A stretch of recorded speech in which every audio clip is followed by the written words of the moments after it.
gonna show you how I rotate my flowers. I do this about twice a month, and I have 2 roses a day. I mix it with some fruit, and I make a nice fruit salad out of it. Flowers are edible, so you can consider which ones you want. Generally, the ones at the bouquet shop. I don't really recommend eating wildflowers because that's actually hard to find, but there are apps online that, and even on your phone, that will help you determine which flower it is and if it's safe enough to eat. So the main reason why you want to eat flowers is for fragrance. It actually fragrances your body, and it does a lot of other wonderful things to you. So first, I go ahead and I change the water in the vase, and I make sure to keep all my other flowers because I don't want to throw them out. And then I cut open the elastic. Some people snip the roots of the roses, especially if they're long stem, but I noticed that throughout all the times I buy a bouquet, I don't want to trim the bottom because they actually lasted about a week longer. But of course, I still keep my other ones because I don't want them to dry. A quick tip is that the flowers that are dyed the most actually dry up quicker. So I go for flowers that are white and pink because those have less dyes on them as opposed to like dark red and purple. Those go away quicker, but nonetheless, they're still very healthy for you.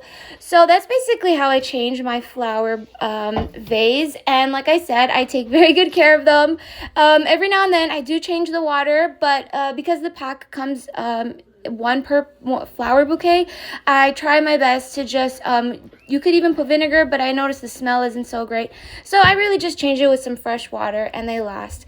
And every day I go ahead and I pick 2 roses and I love it, and I eat it with my fruit and it's delicious. So that's basically why I have flowers.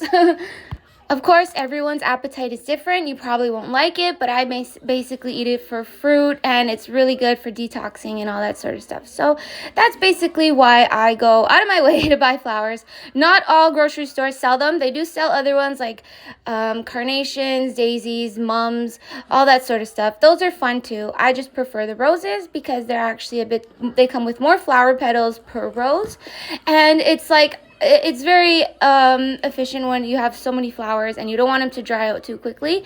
I do notice that carnations last a long time, and they do have a good fragrance to them, but my favorite would be roses.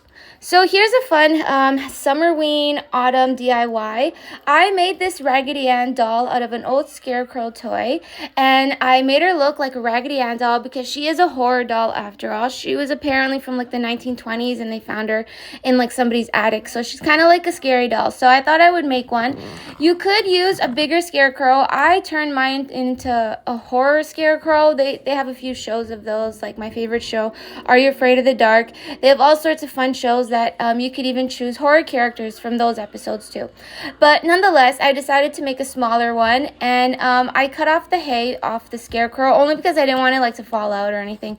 But I found a perfect place for my Raggedy Ann scarecrow sunflower doll. I also made her a little hat out of some. Yeah, so I made the hat, and she does have a bonnet, but I just thought I would add it anyways. And this way, you can also attach things with a stapler. I noticed if you can't keep gluing, you can't keep nailing stuff to the walls, a stapler is so efficient. So that's basically a few DIYs. So yeah, that's basically it.